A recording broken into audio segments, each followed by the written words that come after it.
De acuerdo a la Agencia Internacional de Energía, se estima que la demanda anual por minerales críticos, hablamos de cobre, litio, cobalto, para la producción de energías limpias, van a superar los 400.000 millones de dólares a 2050. Ante un futuro tan auspicioso, hay que preguntarse dónde debería poner atención la industria para cumplir con esta demanda. Ya estamos con Germán Millán, socio de PwC Chile, para conocer más detalles al respecto. Germán, gracias por acompañarnos, bienvenido al programa. Un gusto estar aquí, gracias por invitarme. ¿Cuáles son los principales desafíos que ustedes detectan en términos de la industria? Desafíos básicamente es si vamos a lograr aprovechar la oportunidad o no. O sea, partiendo de eso. Básicamente es eso. Este estudio que lo hacemos una vez al año, está en la edición 19, llevamos más de 20 años, al comienzo no se hacía todos los años, pero en más de 20 años vamos tomando la temperatura año a año. Ciertamente hay un capítulo financiero de análisis de resultados, de venta, de facturación, costos, qué sé yo, ciertamente los retornos a los accionistas, ¿ya? Y lo que vemos ahora, tal como decías en la introducción, es que estos minerales críticos probablemente se vayan a multiplicar por 5 en la demanda de estos para efectos de fabricación de todos esos productos y equipos que se requieren para la transición energética. Claro, no solamente litio, hablaba de cobalto, que hay un tema bien interesante en términos también de la industria nacional ahí, que se explotó durante mucho tiempo, después como que se dejó de lado, y el cobre, por supuesto. Aquí uno dice, bueno, el cobre nuevamente, para lo que son las baterías, para lo que es la electromovilidad, se necesita cobre también. Por supuesto, hay una dependencia mutua ahí. Por un lado, esos equipos que son requeridos para la transición energética requieren de los minerales, y los minerales requieren al mismo tiempo, o los mineros requieren esa oferta por esos minerales críticos. Cobre, sin duda, el más relevante por volumen, pero a nosotros nos importa el litio, a los australianos nos importa el níquel, el cobalto, y así las diferentes jurisdicciones mineras todas tienen sus propios intereses. La realidad es que, bueno, las proyecciones que aparecen en nuestro estudio es que en todos, por lo menos lo más importante, probablemente en todos ellos va a haber una demanda que no va a poder ser satisfecha al final de la década, y por lo tanto hay un tema estructural y ahí mi oportunidad. Eso es bien interesante, es una oportunidad y un desafío, pero también un problema en términos de no quiero hablar de sobredemanda, pero la excesiva demanda de aquí al 2030, 2050 por estos temas y la capacidad de suplir y cumplir con esa demanda. Y aquí estamos hablando de las leyes, estamos hablando de los proyectos de inversión, de los nuevos yacimientos o la falta de nuevos yacimientos. Hay varios temas ahí a considerar, ¿no? Varios, en el caso chileno, que no está tratado en este estudio en particular, porque es una jurisdicción en particular. Nos interesa mucho lo que pasa con el cobre. Nosotros hace tiempo, como bien lo sabes, llevamos produciendo algo así como 5,7 millones de toneladas. Tus proyecciones dicen que podemos pasar de 22 a 29. Aquí hablamos, ¿no es cierto?, de un mercado que se va a multiplicar por 5, va a llegar a 400.000 millones de dólares en demanda por estos minerales. ¿Y cómo se suple eso? Bueno, con crecimiento, con nuevos yacimientos, con mayor eficiencia, y en todos esos frentes hay desafíos. Desafíos medioambientales, desafíos, por supuesto, sociales, territoriales, desafíos de financiamientos más exigentes, ¿no es cierto? Y nuevos modelos de negocio que empiezan a aparecer. ¿Por qué financiamiento más exigente? Un poquito bueno, hay en los mercados financieros internacionales cada vez más común que fondos de inversión, particularmente los fondos de inversión institucionales, fondos de pensión, empresas de seguros, qué sé yo, quieren saber dónde termina ese dinero, ¿cierto? Y ese dinero, ¿qué es lo que financia? Cada vez es más común, cada vez los fondos de inversión requieren más condiciones y por lo tanto va a ser bastante más difícil en el futuro construir una mina de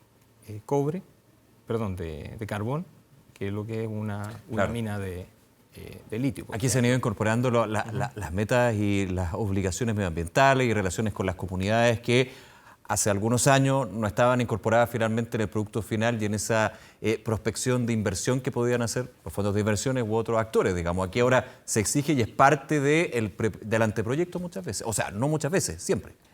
en estas condiciones, como lo decimos acá, es el desde, digamos. Esa es una condición mínima, no es un factor diferenciador. Lo era antiguamente. Sí. Ahora es lo mínimo que tienes que cumplir. Te mencioné lo de los modelos de negocio. ¿Qué es lo que pasa, por ejemplo, con minerales como el litio? A diferencia de lo que puede ser el cobre, el hierro o el carbón, tienen escalas de yacimientos diferentes.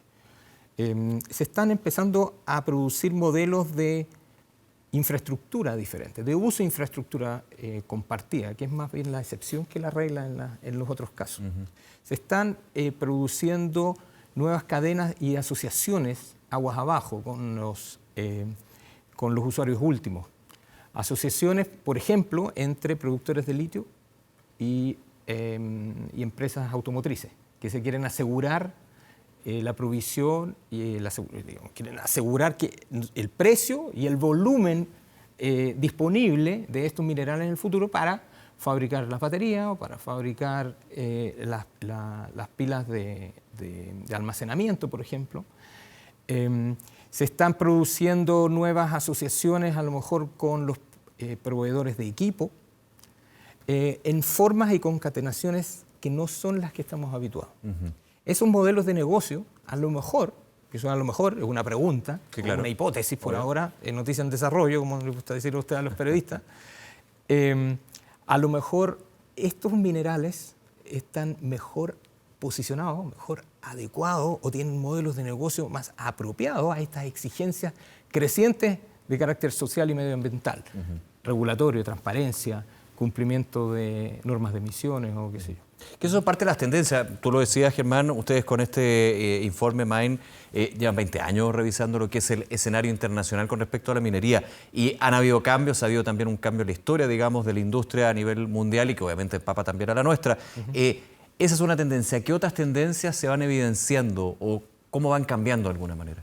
Mira, una de las cosas en las que ponemos énfasis en el capítulo financiero nosotros es que la inversión ha sido creciente, pero en los últimos 5 años ha crecido de algo así como $50.000 millones acumulado en estas 40 mineras, $50.000 millones a aproximadamente $70.000 millones. Perfecto. Ha ido creciendo de manera bien sostenida, pero hasta cierto punto algo tímida, ¿ya? Si uno compara eso con el final del superciclo, en los años 12 o 13, ahora me vuelvo 10 años, estamos hablando del orden de $130.000 millones. O sea, no estamos ni cerca de llegar a esos niveles de inversión en proyectos y particularmente en exploraciones. Digamos, en volúmenes y en velocidad de inversión, ¿no? Correcto. Ya. Y por lo tanto, nos hacemos la pregunta si eso es un nivel de inversión suficientemente alto para capturar esta oportunidad de la que hablábamos a propósito de tu primera pregunta. Claro. ¿Ya? No hay una respuesta, de nuevo, ¿ya? Pero comparamos eso con la repartición de dividendos, por ejemplo. La repartición de dividendos sí ha crecido bruscamente en los últimos par de años, particularmente, ¿ya?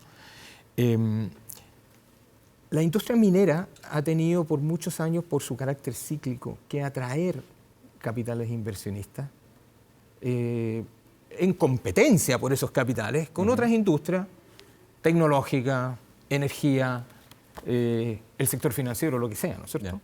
Entonces, las mineras han tenido que atraer por la vía de repartir dividendos más altos de lo que solían hacer. Ese ha sido el cambio, digamos.